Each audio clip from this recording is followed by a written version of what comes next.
Well, hello and good evening. Many thanks for joining us once again. This is the Policon, where we discuss politics and economics.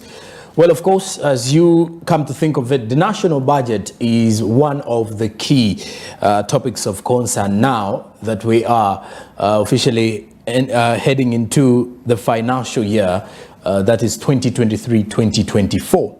And well, when you look at the allocations of the national budget, which is 52.7 trillion shillings of the budget that was passed and already presented to the Ugandans, the discussions are way beyond. One of the key priorities, though, is infrastructure, roads and infrastructure. When you look at the lion's share of the allocations, if in regards to the breakdown, it is actually number 3.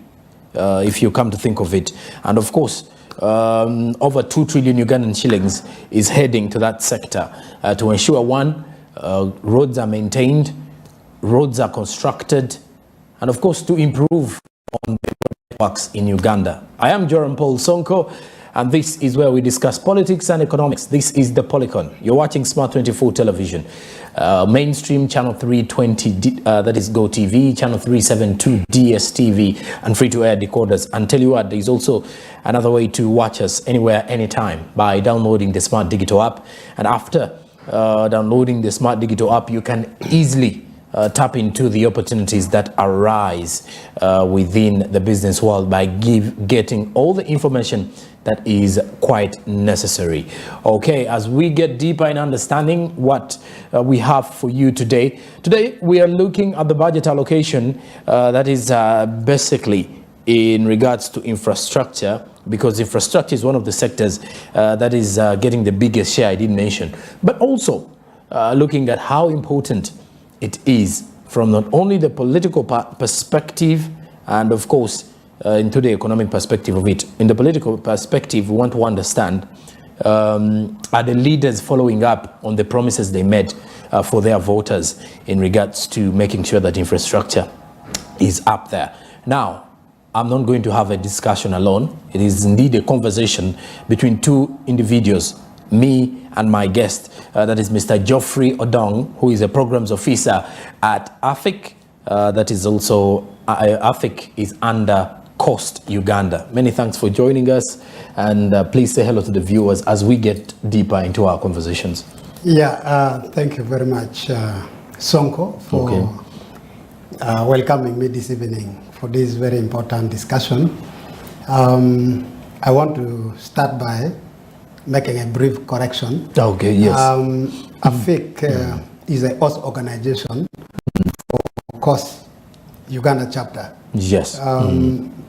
Coast is infrastructure transparency initiative. We are mainly working around promoting transparency in the delivery of infrastructure processes in Uganda. Okay. And of course, AFIC, being the host organization, for quite a number of years, have been promoting access to information to our citizens, and I think this has been a very successful process, because many of these big discussions that we normally have at different forums are very difficult to understand, and sometimes when we customize them, it becomes very easy for the local people to understand and therefore be able to take responsibility where they also have a mandate. Of course, we understand as citizens of Uganda, we have a responsibility, we have a duty to play beyond what we expect from our leaders. Yeah. Oh, okay. And what normally is done at AFIC Uganda, for my viewers to at least understand, because our kind of discussion is rotating around infrastructure and roads. So what do you do at AFIC Uganda? And because I want my guests, my viewers rather, to understand why we have you in for such a conversation. The most important areas that I want to touch for this discussion, as key of the thematic areas that we work in. Number one, we promote disclosures of infrastructures, contracts and whatever, information for the citizen to understand the different contracts that are available, that are being implemented by government or by local government where they stay, so that they are able to follow up the implementation and also be able to engage with their leaders.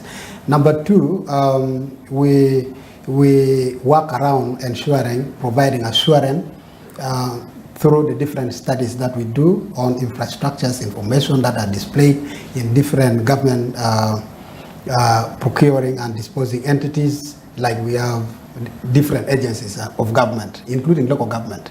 They are part of the procuring and disposing entities, and therefore all these contracts are managed at that level, and therefore for us we do a lot of studies around that, so that we are able to have evidence-based discussion based on the fact that contract management are done in the most transparent way and most accountable way, so that citizens are able to understand whether the work that are being undertaken by government would contribute to quality of service delivery, and at the end of the day improves lives of the ordinary citizen of Uganda.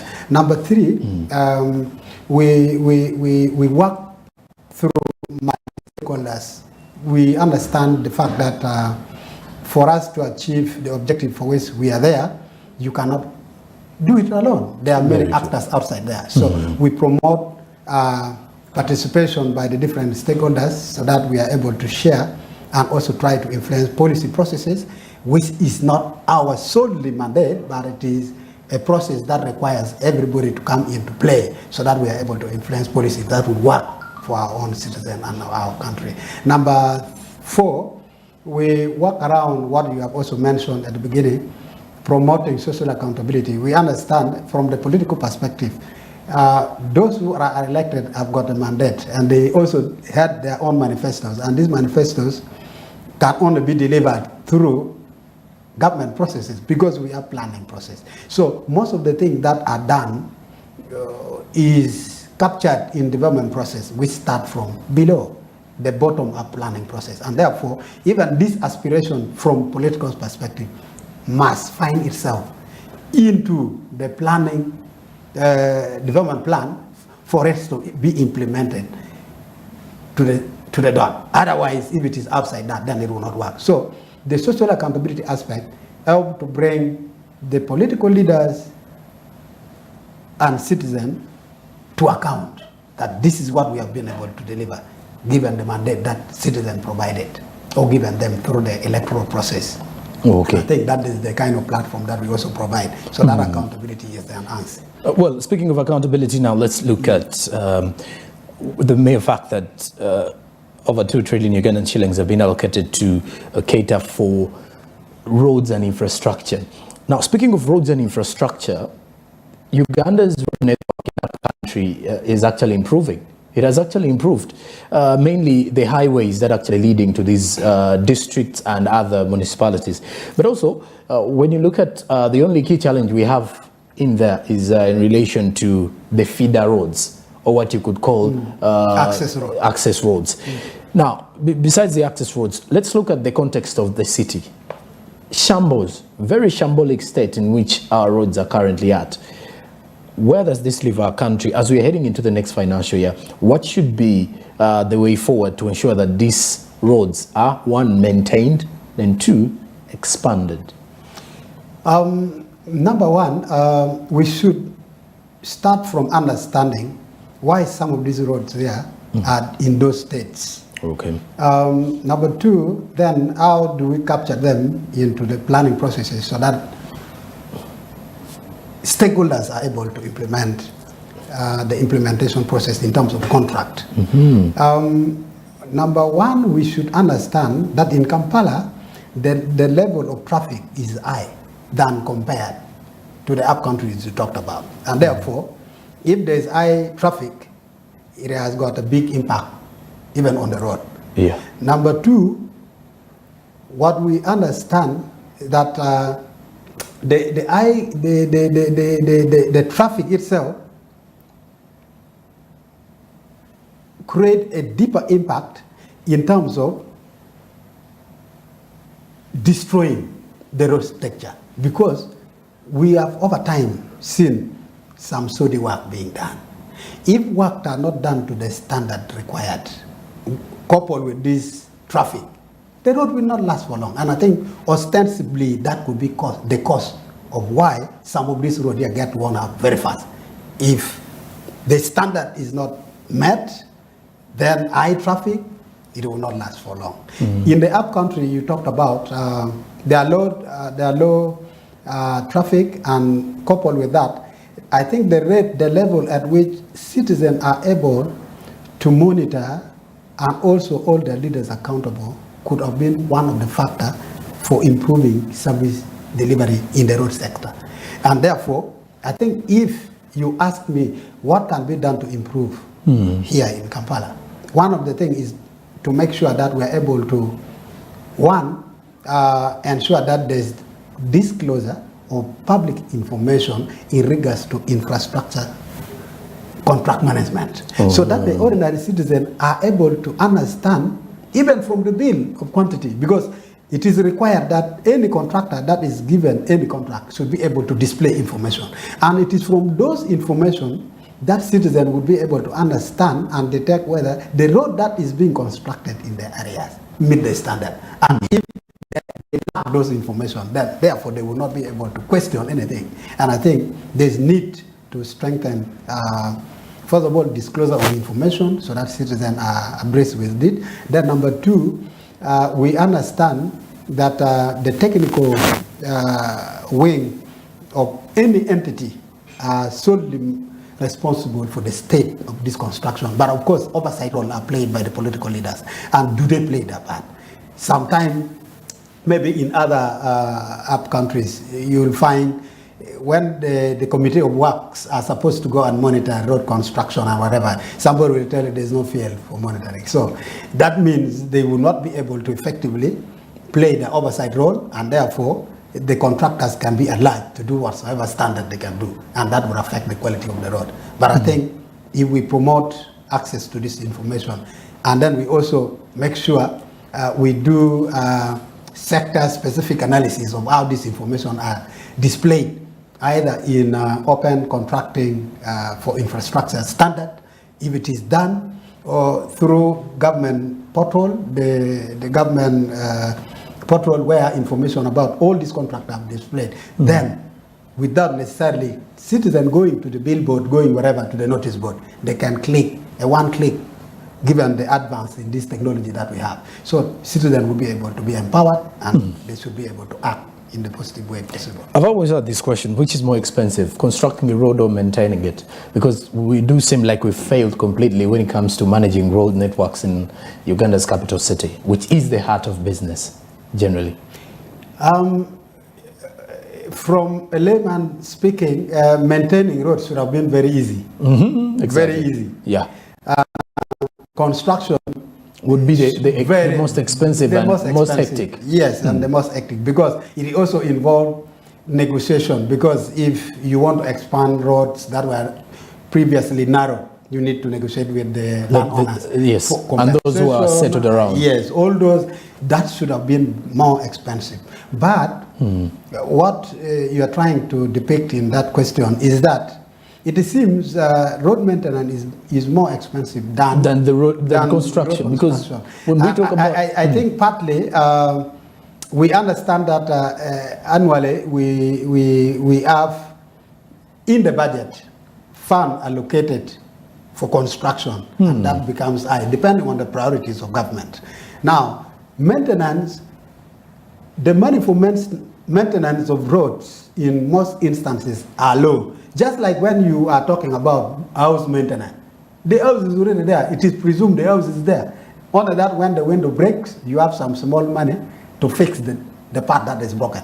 But for the road, what we are seeing, whether in Kampala here, whether in up countries, most of the difficult part is that the standard in the construction work sometimes is the one that makes maintenance very, very expensive. Because if you do work that is not to the standard with high traffic, then all this road will be destroyed. And once it is destroyed, then it will call for more financing. And if we need more finance to have this road fixed, they will tell you there's no money, because it is not approved in the budget for all these other roads that could have been destroyed within a specific period of time, and yet we have to wait until the next financial year when a new budget is put and new priority is captured in the new budgeting process. Okay, and well, so that means it's all costing. Depends. I want to believe it does depend. Yes. But let's look at how we manage the road. This is not more of government issues, but also with the road users. You, from the technical part of it, I think when you put up a road, at times we estimate the road to take maybe close to 15 years or 20 years and everything. Because when you look at some of the roads that we have in the country here, especially within the capital city, roads that were built during the colonial days or during the post-independence era. And they've been there for quite some time. We've only failed at the maintenance. That's why they're actually becoming, they've become narrow, and we've failed at maintaining them. So that means we want to just construct new ones.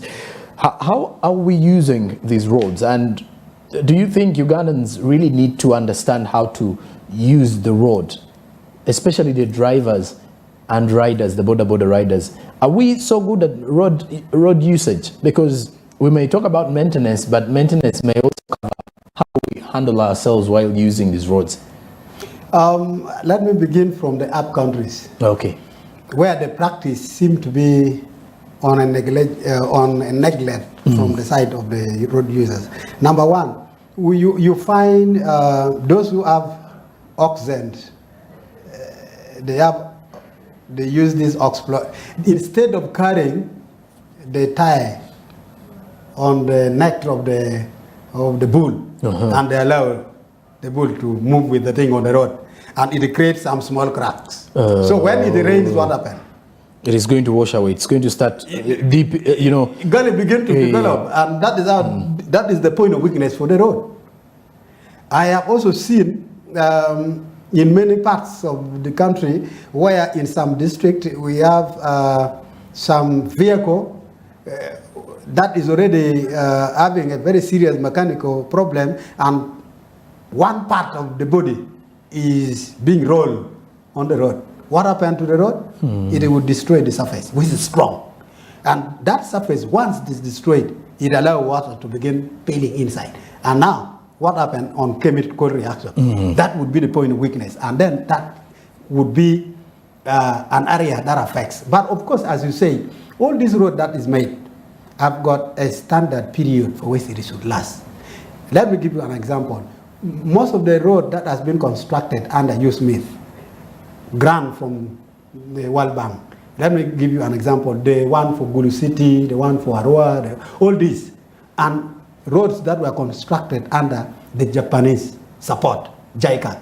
These roads are made in a way that they should last between 50 to 70 years, depending on how we use them.